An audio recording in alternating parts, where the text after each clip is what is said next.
ಈ ಕೊಲೆ ಪ್ರಕರಣದ A1 ಆರೋಪಿಯಾಗಿರುವ ಪವಿತ್ರ ಗೌಡ ಜಾಮೀನು ಅರ್ಜಿ ವಿಚಾರಣೆಗೆ ಬರುವಂತಹ ಸಾಧ್ಯತೆ ಇದೆ. ಹೈಕೋರ್ಟ್ಗೆ ಇವತ್ತು ಪವಿತ್ರ ಗೌಡ ಜಾಮೀನು ಸಲ್ಲಿಕೆ ಮಾಡ್ತಾರೆ.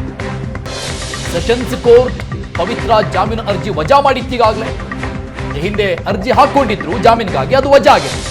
ಪವಿತ್ರ ಪರ ಹಿರಿಯ ವಕೀಲ ಟಾಮಿ ಸೆಬಾಸ್ಟಿಯನ್ ವಾದ ಮಾಡಿದ್ರು. ಆಗಸ್ಟ್ 31ರಂದು ಸಿಟಿ ಸಿವಿಲ್ ಕೋರ್ಟ್ ಅಲ್ಲಿ ಜಾಮೀನು ಅರ್ಜಿ ವಜಾ ಆಗಿದೆ.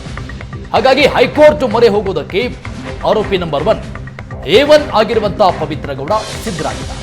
ಕಳೆದ ಗುರುವಾರ ಅರ್ಜಿ ಸಲ್ಲಿಕೆ ಆಗಿದೆ. ಇವತ್ತು ವಿಚಾರಣೆಗೆ ಬರುವಂತಹ ಸಾಧ್ಯತೆಗಳು ಹೆಚ್ಚಾಗಿವೆ. ಇದೇ ಪ್ರಕರಣದ ಮತ್ತೊಬ್ಬ ಆರೋಪಿ ಅನುಕುಮಾರ್ ಅರ್ಜಿ ಕೂಡ ಹೈಕೋರ್ಟ್ ಅಲ್ಲಿ ವಿಚಾರಣೆಗೆ ಬರುವ ಸಾಧ್ಯತೆಗಳಿದೆ. ಅನುಕುಮಾರ್ ಪರವಾಗಿ ವಕೀಲ ರಾಮ್ ಸಿಂಗ್ ಅರ್ಜಿ ಸಲ್ಲಿಕೆ ಮಾಡಿದ್ದಾರೆ. ಈ ಗ್ಯಾಂಗ್ಗೆ ಒಂದು ರೀತಿಯಾದಂತಹ ಬಿಗ್ ಡೇ ಇವತ್ತು.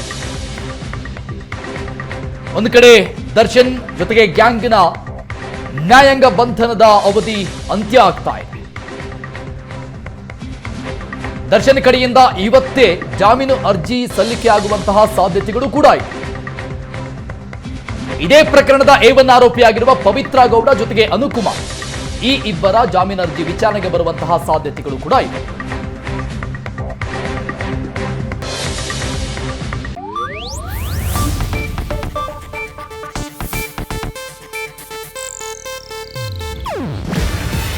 ಇದು ಏಷ್ಯಾನೆಟ್ ನ್ಯೂಸ್ ನೆಟ್ವರ್ಕ್ ಪ್ರಸ್ತುತಿ.